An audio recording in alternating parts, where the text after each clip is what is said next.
प्रदेश वाला इलाका। भोजपुरी भाषा है, इसके एक हिस्से में बोली जाती है।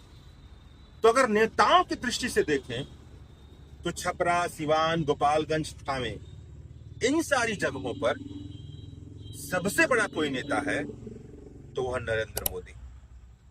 मतलब बेईमान पैसे के दम पर जो प्रचार किया गया वह अद्भुत। उनका एक कल्ट है। लोग जिस नजर से नरेंद्र मोदी को देखते हैं उस नजर से किसी और नेता को नहीं देखते। वह यह कहते हैं कि नरेंद्र मोदी झूठे, वह यह कहते हैं कि नरेंद्र मोदी ने कुछ नहीं कहा, लेकिन वह यह भी कहते हैं कि नरेंद्र मोदी को लेकर के जब वह बात करते हैं तो एक सम्मान की भावना, एक आदर की भावना जो दिखाई देती है, उसके साथ एक डर की भावना, एक भय की भावना वह दूसरे नेताओं के साथ नहीं दिखाई देती।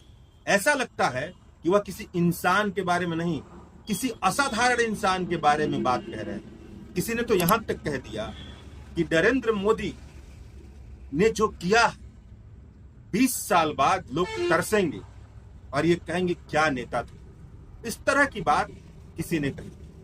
तो नरेंद्र मोदी का जो कल्ट है इस क्षेत्र में वह बहुत बड़ा है और इसमें कोई दो राय नहीं है। वो विशुद्ध तौर पर मीडिया से बनाया गया कल्ट।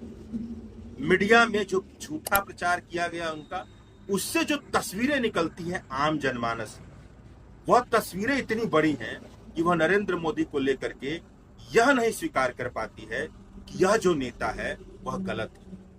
उसके मन में, बहुत बड़ी आबादी के मन में यह नहीं आता है। झूठे हैं, गलत हैं, प्रेस कॉन्फ्रेंस नहीं करते हैं, सब है।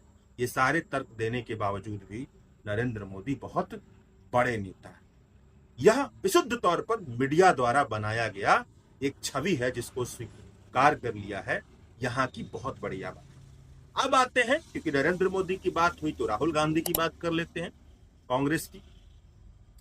तो राहुल गांधी की स्थिति यहाँ पर बहुत ही ज्यादा कमजोर है और कांग्रेस को ईमानदारी से सोचना चाहिए कि हिंदी प्रदेश में जब उसकी स्थिति इतनी कमजोर है, जिसे कहा जा सकता है कि वो भयानक स्तर पर कमजोरी को दिखा रही है और यह बता रही है कि बहुत बड़ा फैक्टर है राहुल गांधी की छवि, जिसे लोग स्वीकार नहीं कर रहे।